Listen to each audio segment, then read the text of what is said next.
ये जो रिकॉर्डिंग है ना ये मेरे लिए है। ताकि मैं लेक्चर के बाद अपने आप को सुन सकूं कि मुझे कहाँ करेक्ट करना है। आपको तो हमेशा आना है क्लास में। ठीक है।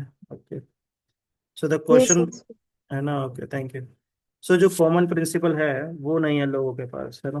तो फिर पुष्पा जी अगले पैराग्राफ में जन्मादि यस्य यतः बताइए जी। जन्मादि यस्य यतः मतलब जिससे इस सृष्टि की उत्पत्ति, पालन, विनाश ये होता है। तो लोग जब ये जानेंगे कि किससे हमारी उत्पत्ति हुई, कौन हमारा पालनहार है, और किससे ये शरीर पूरा प्रलय जो के समय पूरा विनाश हो जाता है, जब लोग उस व्यक्ति को जानेंगे तो that person is the solution to the problem of fragmentation. ये मैं कह रहा हूँ ना कि अंदर से हम फ्रेगमेंटेड हैं, क्यों? क्योंकि हम ये नहीं जानते कि हम किसके लिए कर रहे हैं, है ना। जैसे एक परिवार है, उस परिवार में पिता है, और पुत्र हैं, उनके पुत्रियां भी हैं। अब सब पुत्र लोग भी अपने अपने काम में लग गए, पुत्रियां भी अपने काम में लग गई, पिता को सब भूल गए। तो वो सब अपने अपने तरह से डिवाइड हो गए। परंतु अगर वो सभी एक साथ आके और पिता की सेवा करेंगे तो सब साथ में आ गए, एक साथ आ गए, है ना। तो इसलिए फ्रेगमेंटेशन क्यों है, मतलब ये जो हम लोग क्यों टूट रहे हैं, क्योंकि हम लोग कॉमन जो सोर्स है हमारा उसके बारे में हमें नॉलेज नहीं है। इसलिए सब अपने हिसाब से चल रहे हैं। अब जैसे इस्कॉन में अगर हम देखते हैं तो पूरे वेस्टर्न कंट्रीज में भी सब लोग साथ में आके सेवा करते हैं। ये भेद ही नहीं है कि ये बाहर का व्यक्ति है। कोई माता जी यहाँ गार्लेंड बना रही हैं, कोई माता जी कुकिंग कर रही हैं, कोई प्रभु जी भागवत गीता डिस्ट्रीब्यूट कर रहे हैं बाहर। तो ये भेद ही खत्म है कि कौन ब्लैक वाइट ब्राउन है, सब कुछ भेद ही खत्म है। Because every one is serving Krishna together. फिर तो जो सोसाइटी है, कहने को एक्सटर्नली तो लोग ऐसा कहते हैं कि सोशल मीडिया का बेनिफिट है, तो वो कहेंगे कि हाँ हम लोग बहुत कनेक्ट हो गए हैं। पर ऐसे कनेक्शन का कोई फायदा नहीं है। जैसे एक व्यक्ति ने शर्ट और पैंट पहनी है, शर्ट उसने बाहर निकाल रखी है, और फिर कोई कहे कि नहीं ये बेल्ट ले लीजिए, आप शर्ट को अंदर टक कर लीजिए, फिर बेल्ट लगा लीजिए, और फिर वो इस बात का गाना गाए कि देखिए मैंने बेल्ट का आविष्कार किया और कितना अच्छा मैंने किया ना। अब मैं ये दोनों टुगेदर आ गए, अब शर्ट और पैंट ना। पहले ये अलग थे, पहले फ्रेगमेंटेड थे, पर अब मैं इनको साथ लेके आ गया हूँ। तो उसने कोई बहुत बड़ी बात नहीं कर दिया। क्यों? क्योंकि उसने भी उस व्यक्ति के बारे में वो जानता ही नहीं जिसने पहना हुआ है। तो ऐसे ही तो हो रहा है ना संसार में। हम लोग शरीर को साथ में लाने की तो बात कर रहे हैं कि वो इससे बात कर ले, उससे बात कर ले, पर इंटरनली हमारा जो हृदय, हमारे जो सोल है, वो श्री हरि के चरण कमलों से जुड़ी हुई नहीं है, और ना ही उसको जोड़ने का जो है प्रयास किया जा रहा है। बड़े बड़े नोबेल पुरस्कार ये शर्ट जोड़ने को लेके दिए जा रहे हैं कि आपने बहुत अच्छी शर्ट जोड़ दी है, बहुत अच्छी बात है, आपने फेसबुक बनाया, ये बनाया, वो बनाया, शर्ट जोड़ दिया आपने। या शर्ट फटी हुई थी, आपने उसे सिल दिया, बहुत अच्छी बात है, कितनी अच्छी मेडिसिन आपने बनाई, ये नोबेल पुरस्कार ले लीजिए। पर प्रभुपाद जी का कोई नोबेल पुरस्कार नहीं दे रहा है ना, जिन्होंने पूरे संसार को जोड़ा। वही बात हुई ना। आप देखिए ना, नारद जी भी जो इसमें आता है भागवतम में ना, एक श्लोक है भागवतम का, कहीं पे तो लिखा था, मैं पढ़ रहा था, उसमें आता है भागवत भागवत महात्म्य में आता है ना। तो नारद जी परेशान हो रहे हैं। कल परसों की बात है, मैं तो नोट्स ही बना रहा था। श्रीमद् भागवती वार्ता श्रवणम अति दुर्लभा, श्रवणम अति दुर्लभा। अब ये जो वार्ता है ये अति दुर्लभ है। जो वार्ता श्रीमद् भागवतम की है ये अति दुर्लभ है। अति दुर्लभा, अति दुर्लभ वार्ता है। जब सूत गोस्वामी जो है सन नहीं, परीक्षित महाराज जब सुखदेव गोस्वामी से कथा सुन रहे हैं, तो सारे देवता भी उस समय अमृत लेके आ गए। कहे कि आप परीक्षित महाराज को ये अमृत पिला दीजिए, जब इनको सर्प डसेगा तो इनको कोई असर नहीं पड़ेगा। तो इनको तो आप अमृत पिला दीजिए, और आप चलिए हमारे साथ चलिए आप देवलोक में, और वहां पे हम आराम से बैठ के आपकी कथा सुनेंगे। चलिए। तो बहुत गुस्सा आ गया सुखदेव गोस्वामी को, कहने लगे कि इन विजातियों को यहाँ से निकालिए तुरंत, ये भागवतम सुनने के अधिकारी नहीं है।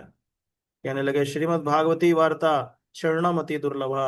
अरे श्रीमद् भागवतम जो है ये इतनी अति दुर्लभ वस्तु है, और इसको ये लोग ऐसे ही कोई किताब मान के बोले चलिए वहां सुनिए, ये कोई ऐसी बात है? अति दुर्लभा, अति दुर्लभा मतलब इसको सुनने के लिए जो हृदय चाहिए वो भगवान की कृपा से ही प्राप्त होता है।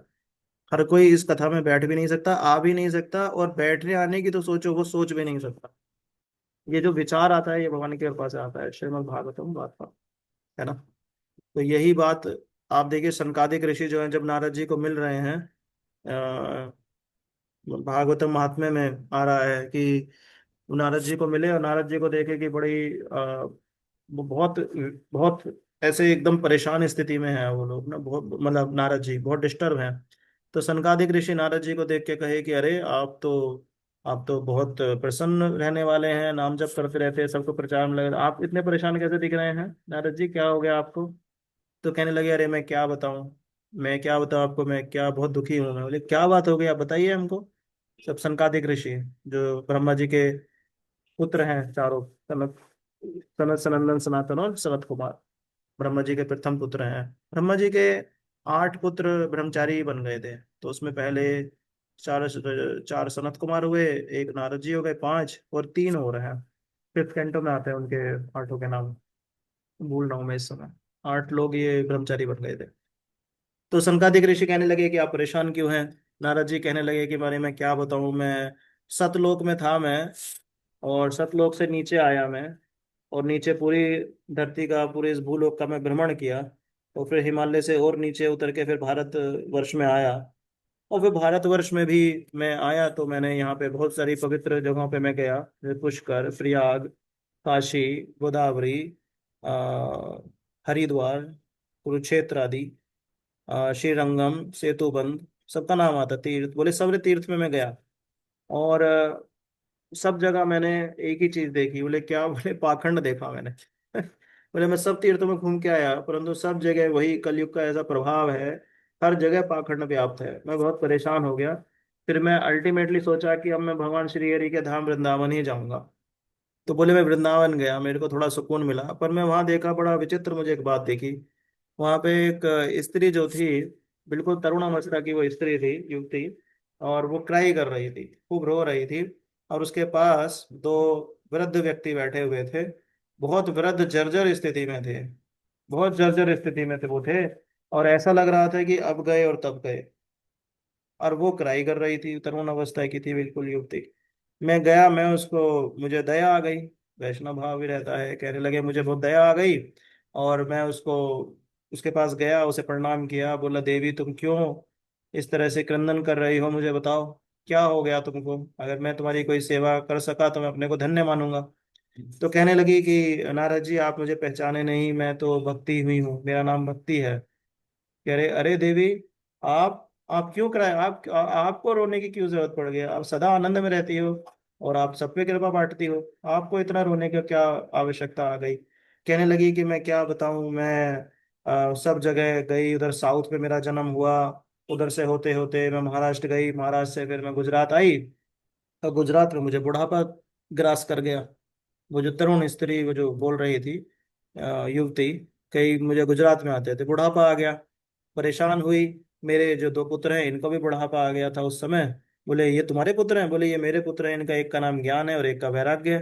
बोले अरे फिर, बोले फिर मैं बहुत परेशान होकर जैसे तैसे वृंदावन आई, तो वृंदावन में मैं तो युवती हो गई, फिर से ठीक हो गई, परंतु ये दोनों ज्ञान और वैराग्य ये बूढ़े ही रह गए, ये अभी भी इनका कुछ नहीं हो रहा है। अब ये परेशान है बुढ़ापे में, दोनों मेरे पुत्र, और इनका बुढ़ापा देख के मैं परेशान हूँ, मैं तो इसलिए रो रही हूँ इनकी वजह से।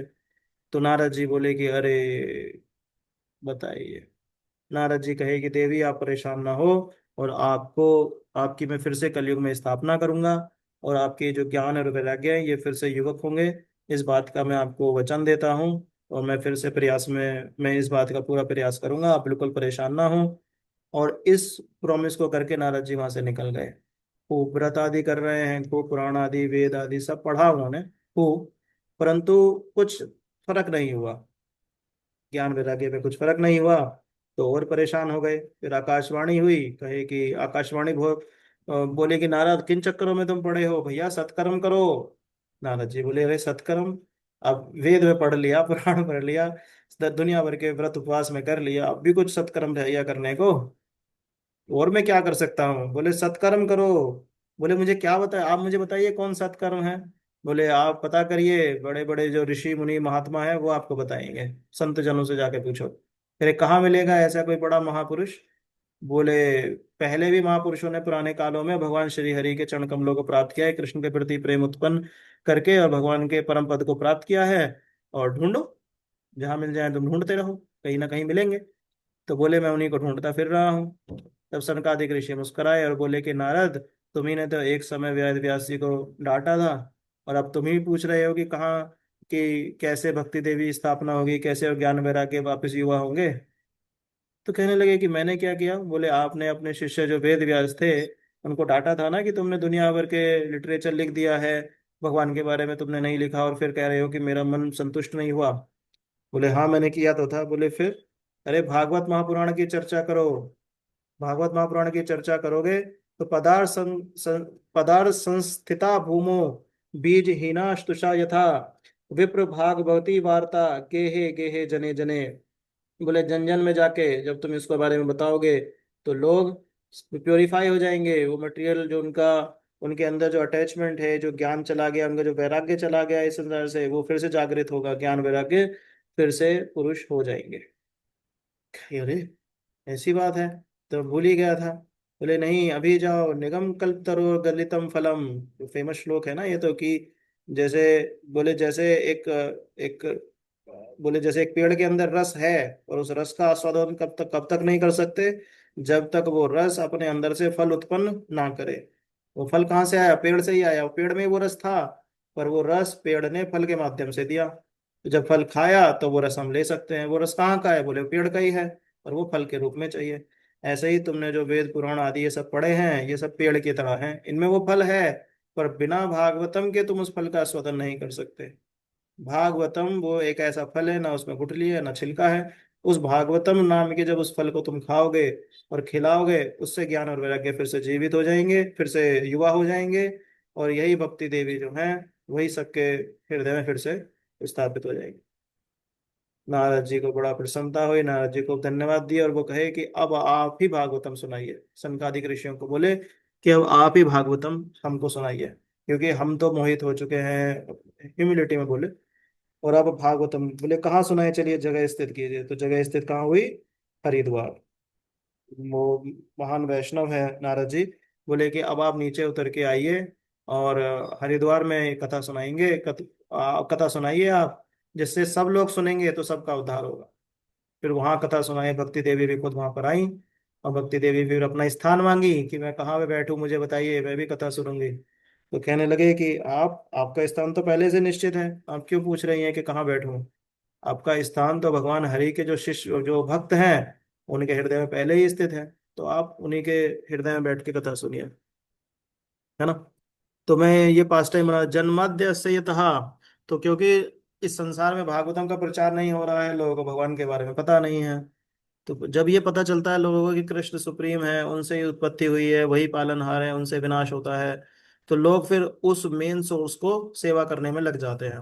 तो जब वो वन सोर्स, सब डिफरेंट एंटिटीज उससे निकल रहे हैं, जब डिफरेंट है तो उससे किसी की कंट्री अलग, किसी का रिलीजन अलग, किसी की लैंग्वेज अलग, किसी का काम अलग, प्रोफेशन अलग, किसी का शरीर अलग होता है, किसी के, सबका कुछ का कल्चर कुछ के सब, पर सबको कृष्ण से कनेक्ट अगर हम कर देते हैं तो सब एक साथ आके काम कर सकते हैं। इंटरनली कनेक्शन बहुत ज्यादा जरूरी है ना। तो ये जो फेमस एग्जांपल प्रभुपाद जी, जो स्मॉल बुक है on the way to Krishna, उसमें भी दिए हैं कि अगर हम अपने आप को ब्रांचेस से आइडेंटिफाई करते हैं तो क्या होता है, हमको यूनिटी एक्सपीरियंस नहीं होती, क्योंकि हम अपने को किससे, ब्रांचेस से आइडेंटिफाई कर रहे हैं, कि मैं इंडियन हूँ, मैं हिंदू हूँ, मैं मुसलमान हूँ, मैं यादव हूँ, मैं बनिया हूँ। हम ब्रांचेस से आइडेंटिफाई करते हैं, परंतु अगर हम ही लोग रूट से आइडेंटिफाई करेंगे तो हम सब एक हो सकते हैं। रियल यूनिटी प्रभुपाद जी उसकी बात करते हैं ना। प्रभुपाद जी आगे बता रहे हैं कि जो प्रॉब्लम है वो संसार में, वो अथिज्म के बारे में प्रभुपाद जी बता रहे हैं एक्चुअली। तो एक गॉडलेस सिविलाइजेशन जो होती है, जिसमें अथिज्म प्रमोट किया जाता है, उसमें ये जो अभी हम पिछले क्लास में भी बात कर रहे थे, मी एंड माइन का कल्चर बहुत डेवलप हो जाता है, जिसमें व्यक्ति क्या सोचता है कि my pleasure should be in the centre, my rights should be in the centre, या my country, my ideology, my my success, है ना, what's in it for me, है ना, ऐसे my my my my religion they should be in the centre, है ना। तो अगर आपका प्लेजर या आपकी आइडियोलॉजी कुछ सेंटर में रखने चाहिए और मेरी अपनी आइडियोलॉजी सेंटर में है, तो ऑब्वियसली कन्फ्लिक्ट होगा, फिर हम लोग साथ में कैसे रह पाएंगे, है ना। तो आपका प्लेजर कुछ है, मेरा प्लेजर कुछ है, पर जैसे मेरा प्लेजर है कि देर तक सो, आपका प्लेजर जल्दी उठ के योगा करो या कुछ करो, तो अभी हम साथ में नहीं रह सकते, है ना। आपका अपना एक राइट है, आप कहते हैं मेरा ये राइट्स है, एज अ वुमेन मेरा ये राइट है, एज अ मैन मेरा ये राइट है, as an employee of this company मेरा ये राइट है, as a citizen of this country मेरा ये राइट, सब अपने अपने राइट्स की बात करेंगे तो ऑब्वियसली कन्फ्लिक्ट आएंगे, है ना। तो इसलिए संसार में कन्फ्लिक्ट बढ़ता है, परंतु जब भक्ति जो होती है ना, भक्ति इस सेंटर को चेंज करती है। भक्ति क्या बोलती है? Krishna is in the centre, Krishna success is in the centre, Krishna is the ultimate religion, he is the centre, Krishna family is in the centre. तो सब जगह जब कृष्णा सेंटर में हो जाते हैं, क्या होता है, अब हम लोगों की रिलेशनशिप फिर चेंज हो जाती है। फिर अब हम अपने आनंद के लिए काम करने के बजाय किसके लिए काम करते हैं? कृष्ण के लिए काम करते हैं। वे कहते हैं कि okay, let's come together and see how we can both serve Krishna together. तो वो जो डिफरेंसेस है फिर वो खत्म हो जाते हैं।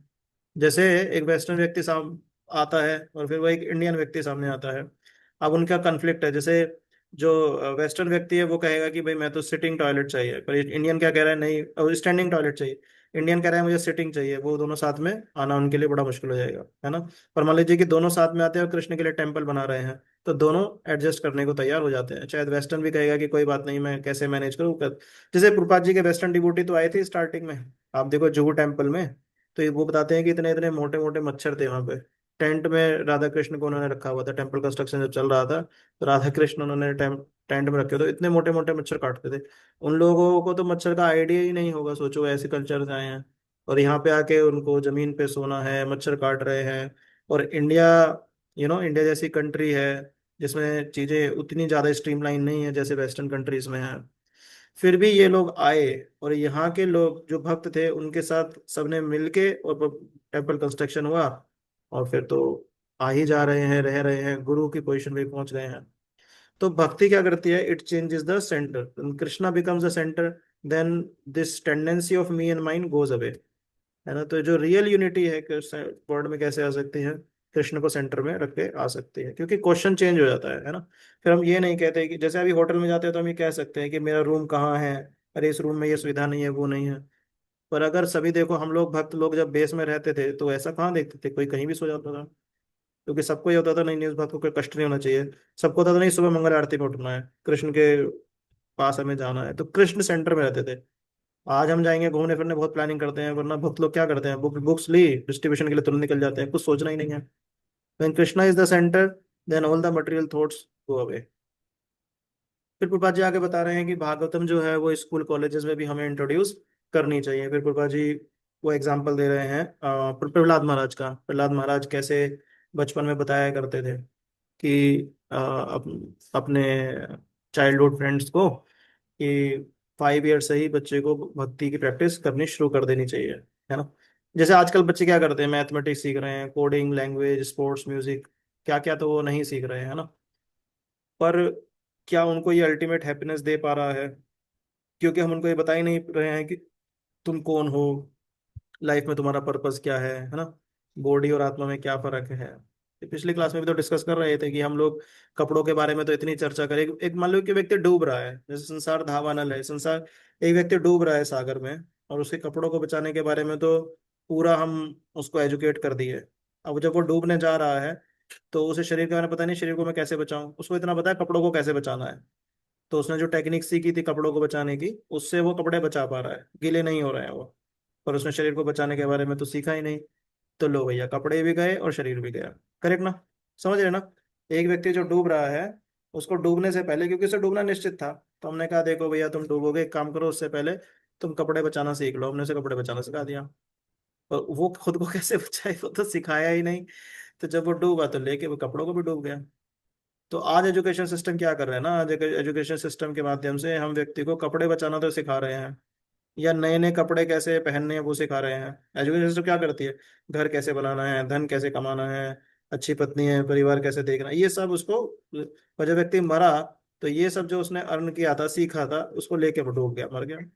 इस भव सागर में जो व्यक्ति डूब रहा है, पहले उसे उसके बारे में तो बताओ कि वो कौन है, संसार से उसका रिलेशनशिप क्या है, भगवान से उसका रिलेशनशिप क्या है, और कैसे वो भव सागर से पार जा सकता है, ये बताया नहीं जा रहा है।